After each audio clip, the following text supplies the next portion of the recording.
சம வேலைக்கு சம ஊதியம் வழங்க கோரி 5வது நாளாக பணிகளை புறக்கணித்து உண்ணாவிரத போராட்டத்தில் ஈடுபட்ட இடைநிலை ஆசிரியர்கள் தற்போது கைது செய்யப்பட்டுள்ளனர். அதனை அண்மை செய்தியாக பார்த்துக் கொண்டிருக்கிறோம். விவரங்களை செய்தியாளர் சுதன் வழங்க கேட்கலாம். சுதன், என்னென்ன கோரிக்கைகளை வைத்து 5வது நாளாக தொடர்ந்து இடைநிலை ஆசிரியர்கள் போராட்டத்தில் ஈடுபட்டு வராங்க? விவரங்கள் என்ன?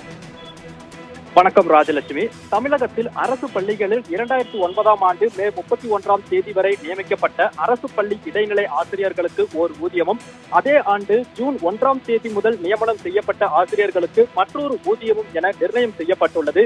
ஒரு நாள் வித்தியாசத்தில் அடிப்படை ஊதியத்தில் 3170 ரூபாய் குறைந்துள்ளது. இதனால் தமிழகம் முழுவதும் சுமார் 20,000 ஆசிரியர்கள் பாதிக்கப்பட்டுள்ளனர்.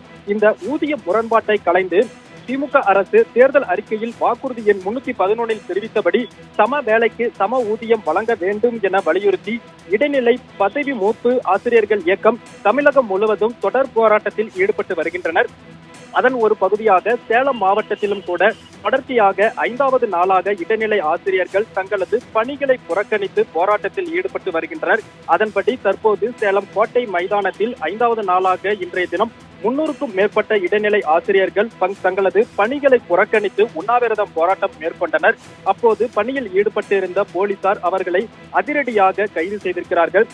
தற்போது தேர்தல் அறிக்கையில் தெரிவித்த அந்த ஒற்ற கோரிக்கையை நிறைவேற்ற வலியுறுத்திதான் தற்சமயம் இந்த போராட்டத்தில் ஈடுபட்டு வருவதாகவும், பொதுமக்களுக்கு எவ்வித இடையூறு ஏற்படுத்தாமல் தற்போது அறவழியில் போராட்டத்தில் ஈடுபட்டிருக்கக்கூடிய தங்களை ஒடுக்கும் வகையில் அரசு காவலர்களை கொண்டு தங்களை மீது கைது நடவடிக்கை ஆசிரியர்கள் தரப்பில் குற்றச்சாட்டு வைக்கின்றனர். எனவே தற்போது திமுக அரசு தங்களுடைய ஒற்றை கோரிக்கையை விரைந்து நிறைவேற்றும் வரை தங்களது போராட்டம் தொடரும் என தெரிவித்து அவர்கள் தொடர் போராட்டத்தில் ஈடுபட்டிருக்கிறார்கள். ராஜலட்சுமி, விவரங்களுக்கு நன்றி சுதன்.